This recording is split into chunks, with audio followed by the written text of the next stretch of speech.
Well, Jody, I think we're live, man. I think we're live.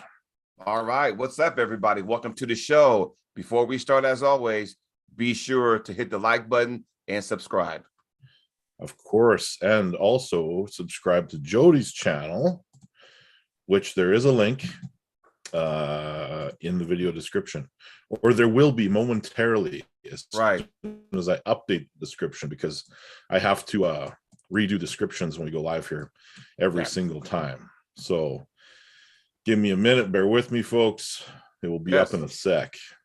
And I do quirky stuff on my channel too. Like yesterday, I had a sledgehammer 6-pounder, and I was just holding here, letting it drop to my nose or my face or whatever. I think I even kissed one of it, and then raised it back up with a straight arm. And that could be dangerous. But the challenge for me is when you let that thing drop, you have to control it on the way down. And then once it makes contact, I kind of rest for a half a second. Then it takes the hand strength to bring it back up while you still maintain a straight arm. So there's always that. I've seen that before. Yeah. Done a few times. Yes, but I'm not Nick Zenna, who does it with an actual axe. That I won't do. No, because if you miss with an axe, what happens? It's fatal.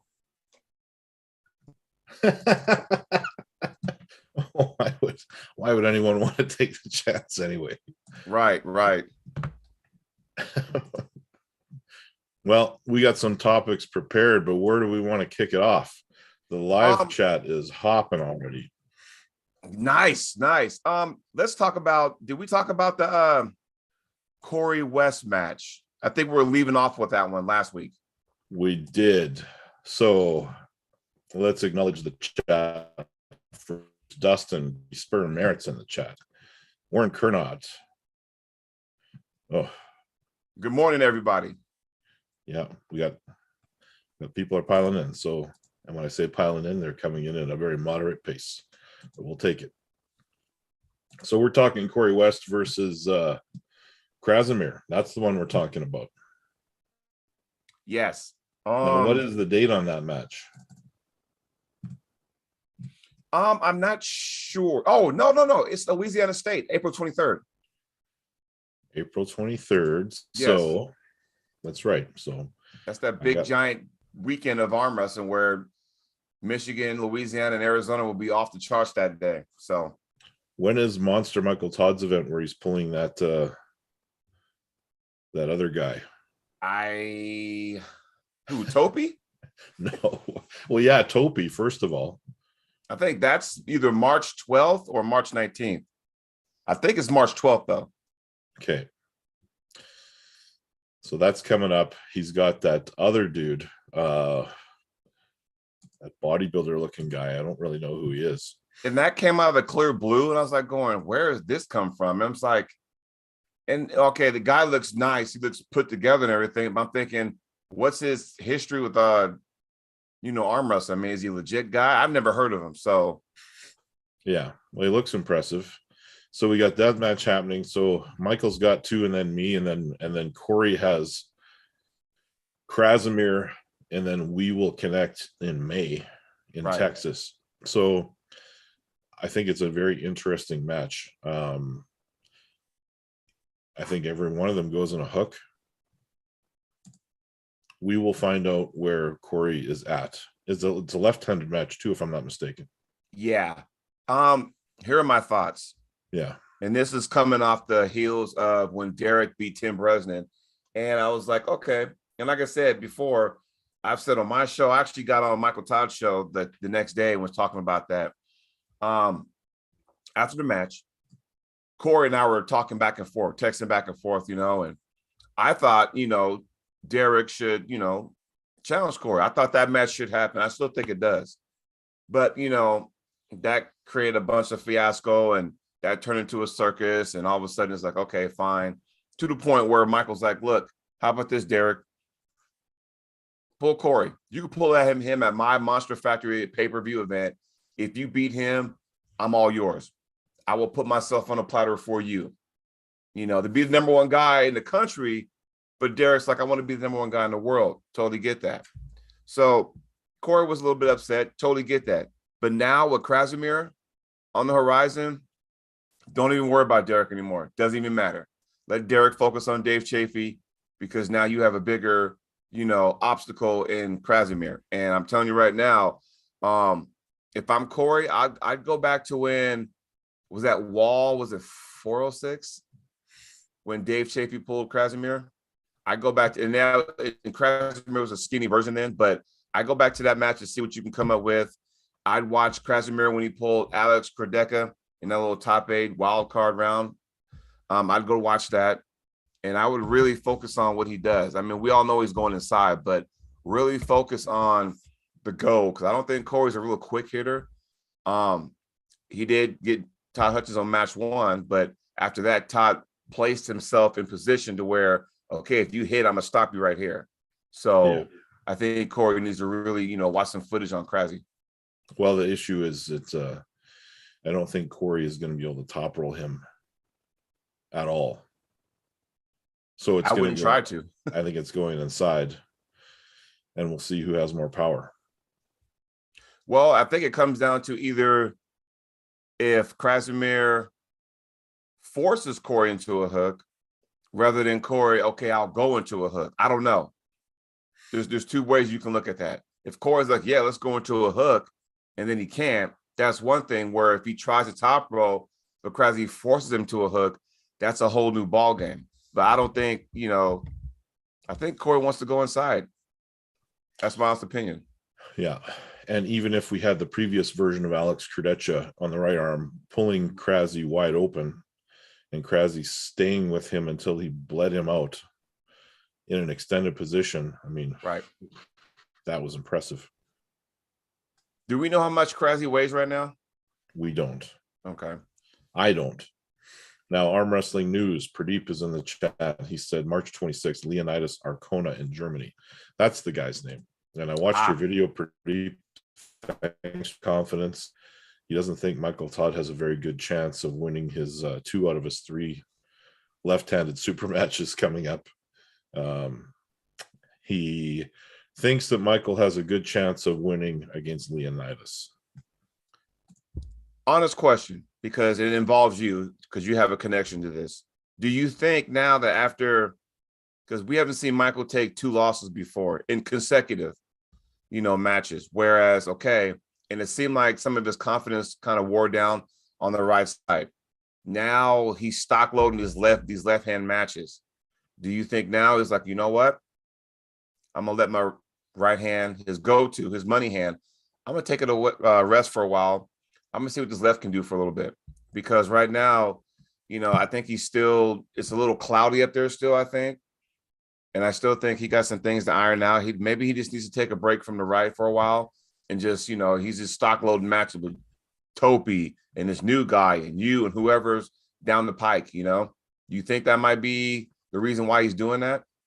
I think he was going to do that anyway, and I don't think he's going to take much of a break with his right arm. I could be wrong. I hope he does.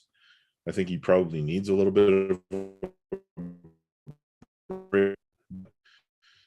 I just am doing it.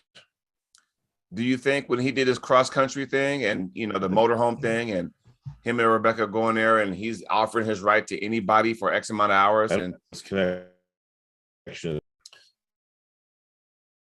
You're frozen there, buddy.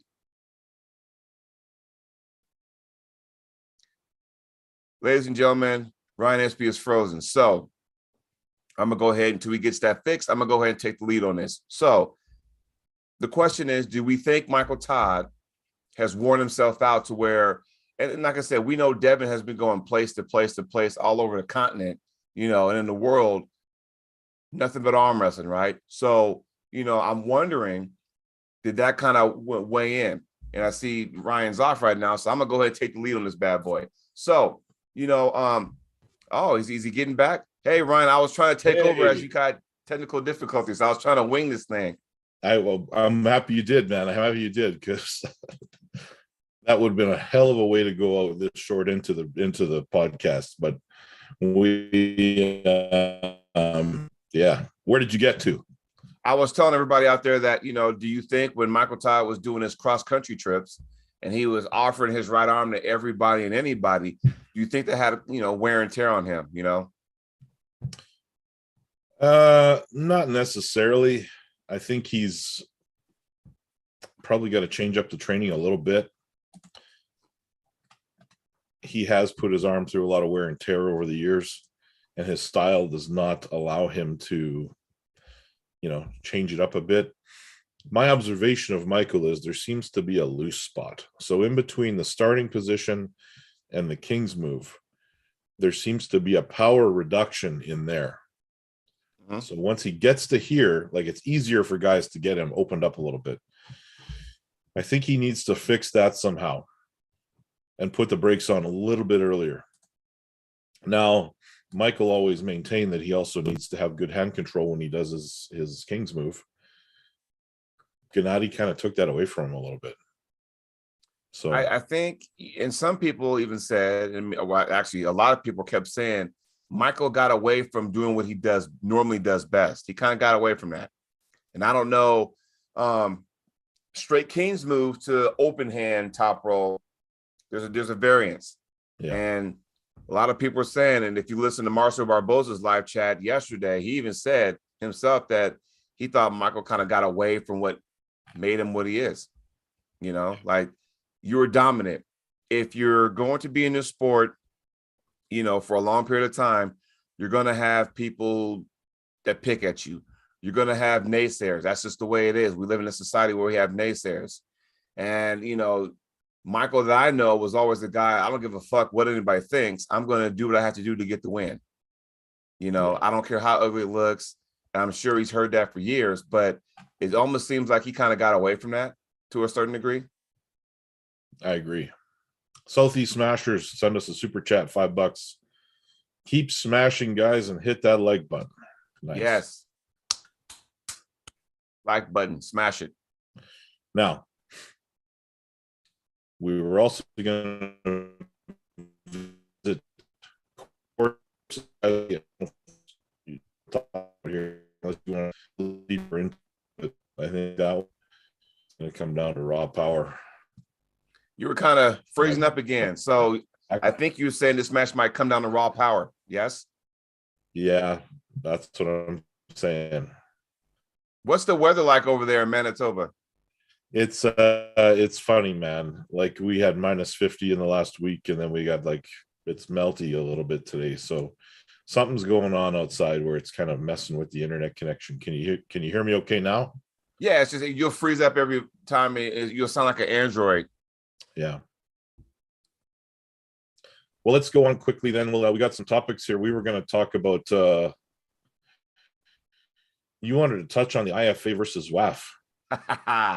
Yes. You're a WAF guy. I'm an IFA guy. And well, I don't know if that's necessarily true, because back in the days of remember the Arm Crossfire, when I did the interviews with Mircha, yeah, I did all kinds of interviews regarding like IFA and WAF and the differences and all that stuff, but I don't know where I stand right now. Okay. So I almost lean towards IFA as far as, how the organization is run.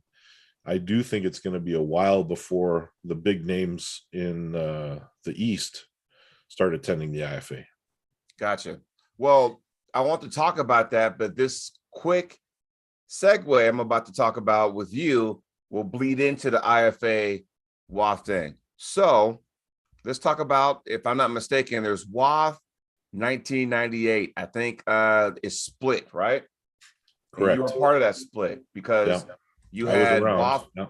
Worlds was in Thunder Bay, and the other one was, where was that? Egypt or something like that? It was, it might have been Egypt. And it was still WAF, but they both meant something different with the acronym. It was World Arm Wrestling Federation and World Arm Sport Federation. Right. So before we get into the IFA WAF thing, tell the viewers out there, because you went to the Thunder Bay one, can you explain why they split and how it all came about? It was almost the exact scenario that kind of caused it this time. It was about money and someone being awarded the championship, having the championship taken away, politics. It was almost the identical scenario where a few guys had control, and they ended up snatching it back. And we had a WAF championship in Thunder Bay that didn't have that many countries, but I remember seeing Marcio, Neil Pickup, both of the Kanai brothers. Yeah. Man, it was a star-studded cast. But as far as the super heavyweight ranks go, probably wasn't as high up as the other federation.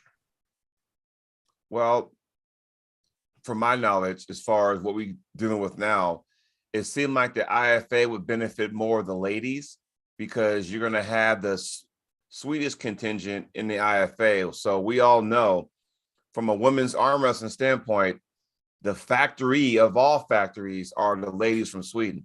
So okay, we're going to get the best of the best. Now, obviously, the first edition of the IFA was in 2019, and that happened to be the same weekend as the Nemiroff, I believe. So that was in Poland. Okay. Then the USA got awarded in 2020, but because of the pandemic, it got canceled. So they postponed it. So they postponed it, right?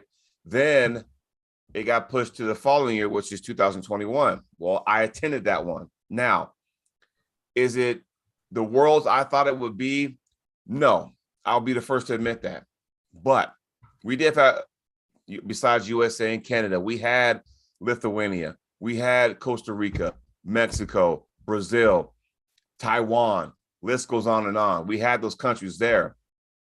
You might not got the huge amount of numbers, because I think right now people are still kind of wondering, is this thing okay yet? And some countries couldn't even leave their own country because of the pandemic and their rules and regulations too, by the way. So I don't want people to sit there and think that, well, it's just a makeshift national, which, I can see some people saying that, totally can. But look at it this way. I went there, master's class, right? 105 kilo class, and took second to a guy from Brazil. So there you go, right? And for me, I understand what it is, but I will never have anybody take that moment away from me. I was able to sit there on the podium, left hand, by the way, because you and I are lefties, right? Left hand, by the way, was able to sit there with the flag in the background wrapped around me. And I'm telling you right now, when you have that moment, that will always be in your memory. So I will sit there with my world medal, second place medal, the flag around me. I had a great time, a great experience. I want to go back. Well, IFA 2022 will be in right outside Paris, France, so, which is weird because originally the talks were Ukraine, right? And it got moved to Paris, France. So we're going to see what's going to happen, so. I'm actually contemplating going to Paris for that. That would be, a nice trip. Yeah, so, September. You can throw around that it wasn't a true worlds, all that kind of stuff. Those comments don't help anybody. But, I mean, even if you go back to 1998, Michael Barrett from Winnipeg, Manitoba, travels to Thunder Bay for the World Arm Wrestling Championships as a former world champion in WAF. Right. He competes, he wins the gold. You can say there's only a few countries there, but you look at the guys he beat. At 176 pounds, he beat Yoshi Kanai, and he beat Neil Pickup. So, just I mean, those how names do you right say there, that that's not a... Ryan, just those names right there. Think about that. Neil Pickup, world-renowned in arm wrestling. Yoshi Kanai, world-renowned in arm wrestling. If you don't know who those guys are, people, do your homework. But those two right there, to sit there, I wouldn't take that, take it away from him. He beat two legitimate studs there. So you can't, because honestly, in my opinion, and I don't know how you feel about this, Ryan, but I think when you go to even tournaments, whether it be national, state, world, whatever, you got two jobs, okay? One, show up, and two, win. All the rest is just details. Let the rest of the stuff fall into place, whatever, That's how I feel. Yeah. And you have this real smug look because you're frozen again. Notifications screen says my internet is unstable. Second here. I like that face, though. That was a good game face. I like that. Am I back? Yes, you are. But yeah, I think, you know, Okay. you have two, Next, you know, responsibilities, you know? yeah. Show up and win. I heard that part. Yeah. Before it kicked me off of here for a second. I Just got to show up and acknowledge win. the chat one more time. We Yes. got Lethal Arms Network in the house. But Southeast Smashers with another $5 super chat says, got to get back to work, but have an awesome day. Billy out. Billy Berg. Yes. So, I mean, I don't really, honestly, one of them, those two federations are probably going to be around for a while, both of them. Right.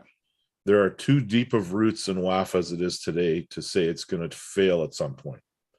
But IFA is run by people that are passionate about what they're doing. Right. So I think they're both going to be around competing against each other for quite some time. And like I said, it's just, I know it's a shame that it has to be split down the middle, but as you and I, wrestling fans, okay, who's the world champion? Is it WWE or WCW? Is it Hogan or is it Flair? It's kind of like, okay, you know, who's the real champion? Which, you know, is fine because, you know, it offers something for everybody. That's what I'm getting at. I like that wrestling reference because it used to drive me crazy when I was a kid to pick up Pro Wrestling Illustrated and see that Hulk Hogan was always ranked number 2 behind Ric Flair. Exactly. It never nuts. Yeah. Or, hey, you know, don't forget AWA. We got Nick Bockwinkel or Kurt Hennig was the champ too. And it's like going, wow, we got all these federations and all that kind of stuff. So it's always, you know, interesting. So. All right, man. You have rankings on here. What are your thoughts about the rankings, first of all? Which one? Because if you take the ones that are done in North America and you put them next to the ones that are done at the world level, you'll see guys that are on the world rankings from North America that aren't on the North American rankings. And you'll see guys that are ranked on the world level much higher than they are in the North American rankings. It's somebody's opinion. So you take the left-handed rankings, for example, in the world. Mm-hmm. I'm not even on the rankings. Devin Laird is near the top. I have beat half the guys on that list. And recently, like Jordan Sonev, I beat in Moldova. And he is ranked, I think, top 10 in the world left-handed. Right. Devin Laird is ranked behind me in North America, but near the top of the list in the world. So it's somebody's opinion. When Devin pointed out that his problem with the ranking, I agreed with him. Like, the stuff that was on there doesn't make any sense. And it comes down to opinions. There's no official way of doing it, right? You know, and I don't really have an issue with them as long as something doesn't happen that's like really stupid. Like somebody drops 5 places because someone lost to someone else over here. Like, it's I don't think they're entertaining and they're fun for matchmaking, but that should be like their only purpose. Right. It's fun. It's good water cooler talk, right? And it's always fun to be, you know, in the rankings, but it's the only way that you can for sure thing. If you take 8 of the top guys, put them in a round robin, and then that's how you start the rankings, because somebody's going to end up undefeated, someone's not going to win a match, and then that's how you go from there. Now, a lot of it has to do with eye test, right? Because there's a difference between somebody winning 3-2 and somebody winning 3-0, right? That plays a factor.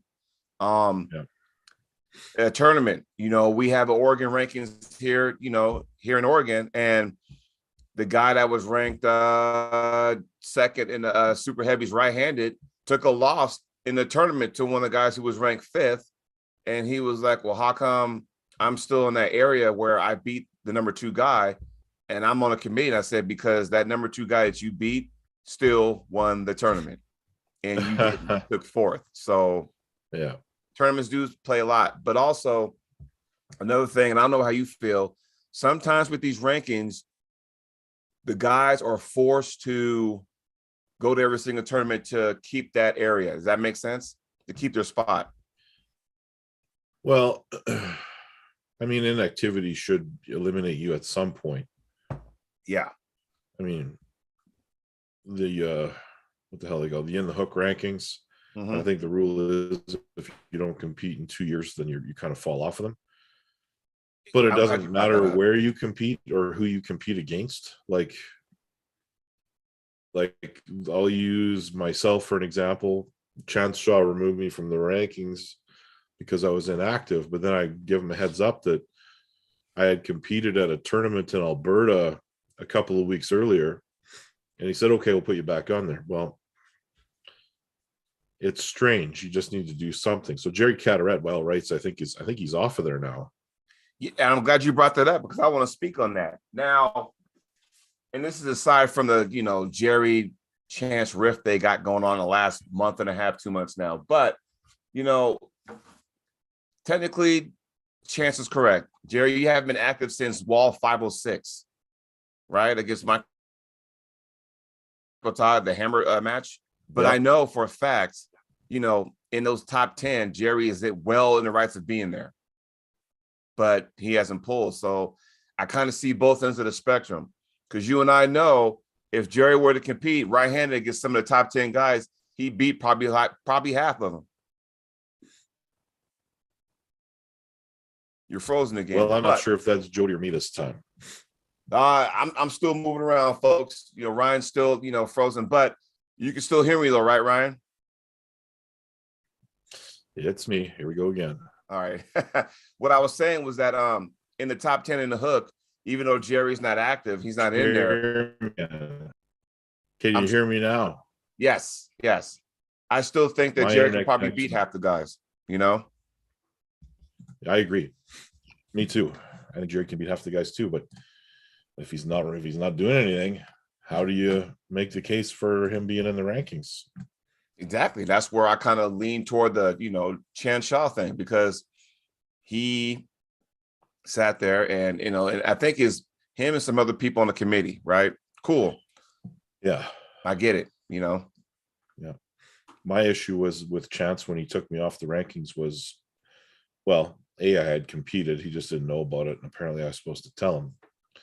He didn't tag me in the post saying that I needed to let him know.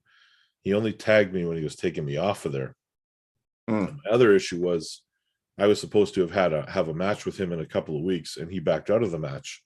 So he knew I was competing in a couple of weeks, but he still pulled me off of there. It's almost not worth the effort. You know what I'm saying?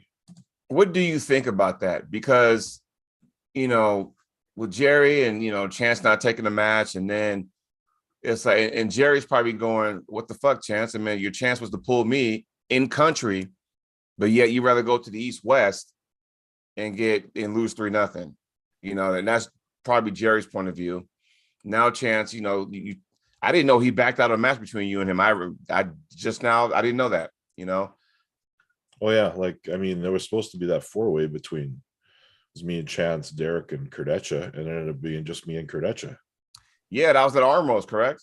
Yeah. So yeah, he had his reasons, whatever they are. It was a short notice back out, and it was just me and Alex, and I would have much rather had a match before I pulled Alex, to be honest with you. Right. Yeah, he did. And I don't know what my opinion is on that. I guess it makes sense if he's trying to build his brand, but stop talking shit about Jerry if you're never going to take the offer. Well, and I don't know if you want to say he's ducking and diving, but he does have a match with Toddzilla in April. So we'll see what happens after that. Because then here's the problem. Oh, go ahead. It's one of those matches, and I've said this before, that it's a win-win for Chance. If he slows down Toddzilla, everyone's going to be like, "Oh, you did so good. You're amazing." If he beats Toddzilla, our minds will be blown. Right? Yeah. If Todd just, crushes him, it'll be like, "Oh, he's on the way up. He's just not quite there yet." There's no losing in this situation for Chance Shaw. Well, but if he faces a guy like Corey West, it determines what horse we should back as the next young up and coming guy, right? There's a real loss to take there. Against Todd Hutchings, there isn't. Anybody can face Todd Hutchings, get their ass kicked, and come out of there still having their stock at the same level it was before the match. Do you think that was planned? I think it's been a bit of a strategy all along. Right.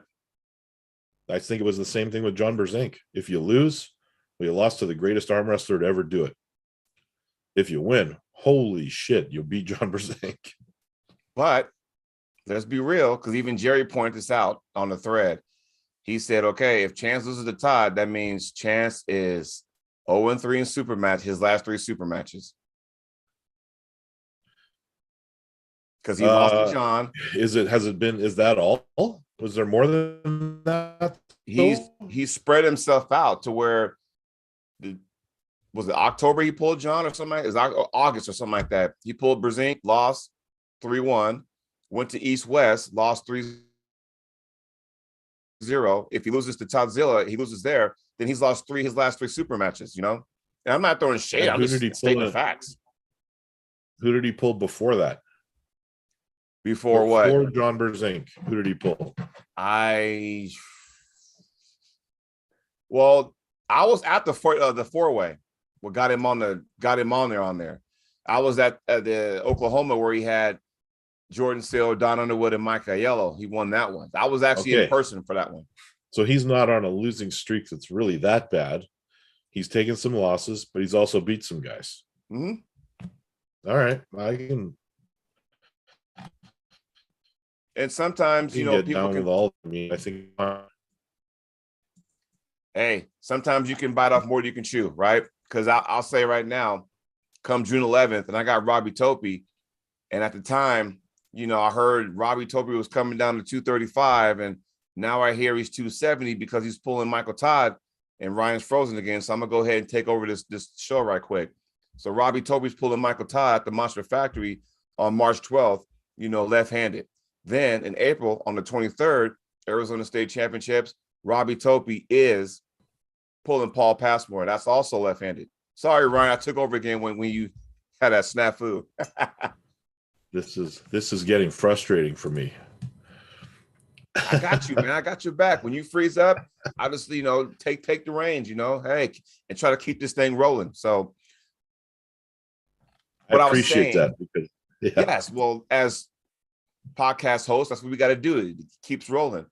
What I was saying is that sometimes you can bite off more than you can chew. So you take me, for example, you know, June 11th, I got Robbie Topi left-handed. I'm thinking, yeah, this is good for me. I was hearing from his training partner, yeah, he's down to 235. And then I hear he's pulling Michael Todd next month, and now he's 270. I'm thinking, oh, shit. Okay, he's 270. And then in April, he's pulling Paul Passmore. I'm currently at 232. So if I'm pulling a 270-pound Robbie Topi, probably doesn't bode well for me. But, you know, I'm going to give him all anyway because, boys and girls, this is a sport, right? Everyone's going to take a loss in. It's how you prepare for it and how you handle that loss, right? So I'm not afraid of losing. That's one thing I don't have to worry about, first and foremost. So.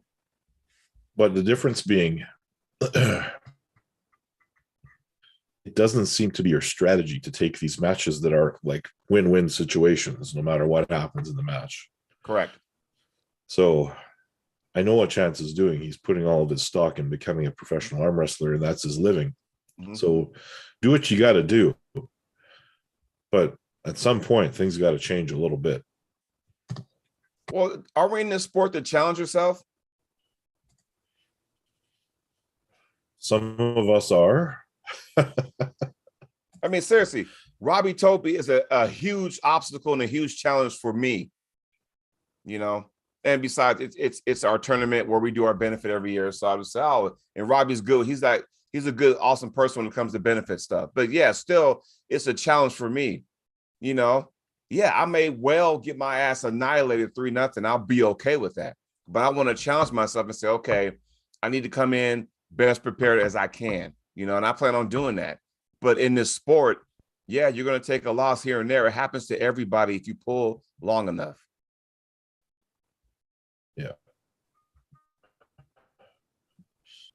Oh boy, here we go again. Can you hear me now? Got you. All right. Let's cover this one last topic we had on our thing here, and we'll sign off for the day because I clearly need to pay my cable bill or phone them and complain. All right, let's do it. The UAWL, which Yes. is my little league. People were asking, when is it coming back? And the answer is, I don't know. Now, I don't have an announcement, but I do intend to resurrect that. It never really went anywhere. COVID just killed it. Like, it was supposed to be something we were going to do during COVID, but the restrictions got so tight here that we just couldn't. And I was paying everyone for every match they were in, and it was out of pocket. And we're going to restructure and we're going to come back. And it's a shame because I was starting to get into that because, you know, like I said, when the pandemic hit hard for some, we were looking for like, oh man, you're just desperate to look for, you know, up new matches, fresh faces instead of replaying the old WAL stuff all over again. We were looking for something new. And when I stumbled upon, you know, your league, I was like, oh, this is nice. You know, I like the atmosphere. There's the gym equipment around there, but you had a bona fide referee.